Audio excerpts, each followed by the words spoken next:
quick announcement. This coming Monday, the 7th of February, we are going to have our first live stream, David and I, my husband and I, with you guys together. That's why I'm announcing this, so you can really make this appointment for you if you want to be part of it. You're going to be able to ask us any kind of questions you have live for half an hour at 5 p.m. UTC +1. So for UK folks, that's UTC, like that's 4 p.m. and all of the other guys, you can just, calculate that in Google. There's tools for that. So I hope you can be part of it. It's going to be very special.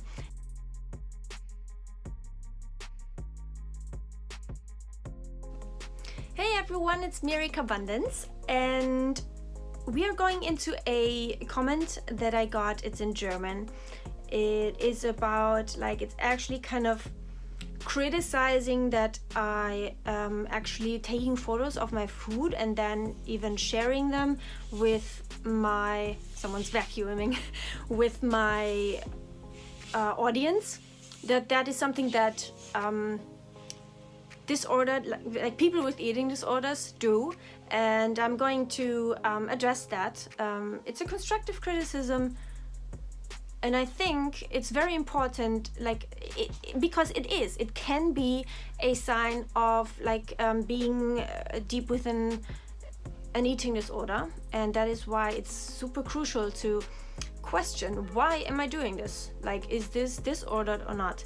And so I want to respond to that from a fully real recovery kind of perspective, because yes, I had to think about this in advance, if this is the right thing for me to do for a year, to show you and to share with you what I ate for a year. And because it might look like I'm obsessed with what I'm eating and I'm just thinking about food all of the time, but the opposite is the case, and I'm going to tell you why. And so I just want to let you know, on Monday we are going to have a live stream together with David, my husband. The reason why I was quiet for a few seconds here was because I was thinking, okay, which time? And it is 5 p.m. on this channel, my English channel, in English. I will have a German live stream at 4 p.m. UTC +1. So it's German time, guys. It's German time, very important. If you're from the UK, it's 1 hour earlier. So 5 p.m. UTC 1, German time is 4 p.m. in UK. You guys know, just saying, so it's clear, because I want everyone to join who is interested, because we want to see, is there interest? If not, we will just not going to do that again. If so, we might do it weekly for you guys, every Monday. And so try to be there, make an appointment for yourself, and whoever wants to join the German live stream also on Monday, which is at 4 p.m. UTC +1, is on my German channel, the Carbundance DE one. Okay, so don't forget to join in and tune in at that time. So I translate the comment. Why do people with eating disorders always have to take photos of their food and show it publicly? So I'll tell you why. It's because they think it's because they are very, very hungry, and they feel good showing people that they eat, because all in all they are very much restricting. And I used to get, I used to have this kind of phenomenon going on, which is also why I was taking photos 1 year ago or many times before, because it's just for people with eating disorders, with restrictive eating disorders, seeing photos of food and just spending time with food or recipes is just it feels fulfilling, because it kind of almost replaces eating the food or everything you crave, and it's just thinking so much. It's basically just a sign that you have a huge mental hunger. You are thinking of food. That is a sign you should go eat. What people with restrictive eating disorders tend to do is they just look at food, or they spend time with food, or they make food, or prepare food, or think about, they like go through in their mind what they're going to have for the next meal, or what they had in the last meal. So what does it mean? What am I allowed to eat next meal? Or when they wake up at night and are hungry, they don't go eat, but they think of the breakfast. They're kind of hallucinating, fantasizing about, so that it is a phenomenon. So, and she then continues, it's a frequent phenomenon of which I practice the opposite. No one cares, and it's no one cares what, how much, and when I eat. And I agree, 100. Maybe like you don't care, you don't say no one cares, but it's like it's my thing, it's my private, it's personal, it's like it's not a public thing. And I agree there. The only reason why I share what I eat is because when I was deep in my eating disorder, these are the type of videos that I watched and would have watched, because I was looking for permission to eat. And if I saw someone eating the things that I was afraid of, it inspired me and encouraged me to also eat. Yeah, as I said, these were the kind of videos that I watched, and they kind of gave me the permission to eat, because at that time I was not able yet to give myself the permission to eat. And so I assume that many people of you, like those that are struggling with an eating disorder, they kind of get the same from my videos when I show what I eat. That kind of permission to eat, because they are not yet at that point where they have, like, where they dare to give themselves the permission to eat. Even David, a long time, like I needed David to give me the permission to eat, to encourage me that it's okay to eat this and this much and all of that. We're going through this throughout the whole year with the What I Ate a Year Ago videos, which I will from now on do in different separate videos.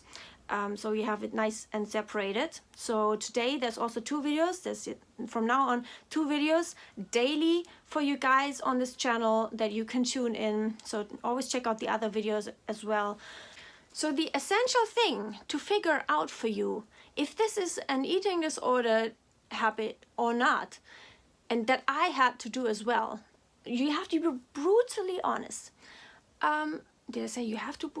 You have to be brutally honest in asking yourself,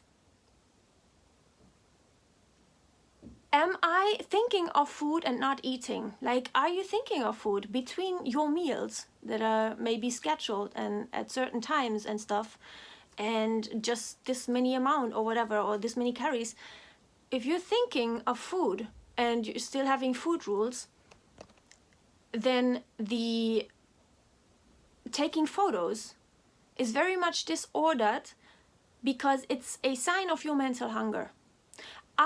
For my part now, I am not taking photos because I'm trying to show off my food and say, wow, I'm eating this, but then I compensate somewhere else or restrict somewhere else. It is purely because I was suffering 18 years of my life, and this is the last time that I recover, because I know it's just a matter of time until everything is gone for good.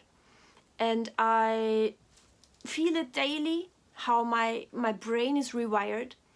And only by this Tabitha Farrar migration theory, food first approach, I was able to do that. And that is so revolutionary for my life, and nothing else change anything. Nothing else came close, and didn't even change anything kind of like mentally at all. And so this is life-changing for me. And this is where I'm coming from. This is why I took photos of my food and still do, and show it to you guys, show it publicly,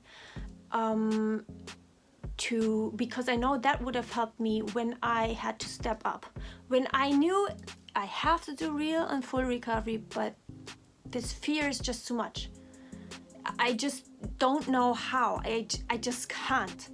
And so the content that I make now would have helped me to really step up and do it properly earlier. And I want to show you the difference between quasi recovery, where I think many people stop. It's where, you know, physically you might have changed, you might have gained some weight, but you're still restricting if you want it or not. You're still, like, maybe you just still cannot eat sugar or oil or a cake, or you have to kind of replace that with that, or whatever, right? You cannot just eat anything at any quantity that you want. That is where I want to meet you and tell you, help you understand and realize and admit to yourself that this is not real recovery that you are in. The real recovery is when your brain is just how it was before your eating disorder, whenever that was. And I want to tell you that is possible. And I am convinced that my content, my daily videos, 2 videos a day, if you watch them daily and don't skip one, like, this is gold for you to really reach full recovery. It is possible for anyone. And I only realized that because I thought this is me for the end, like for the rest of my life. It's just, I will have an eating disorder and I will be in a prison. And for the first time in my life, it's not anymore. And that's why I suffered so much, and I want help people so they don't have to suffer anymore and they can find what I found as well. Give this a thumbs up or a thumbs down. Just give me a feedback, and I see you next video. Bye. And don't forget the live stream on Monday. Don't forget it.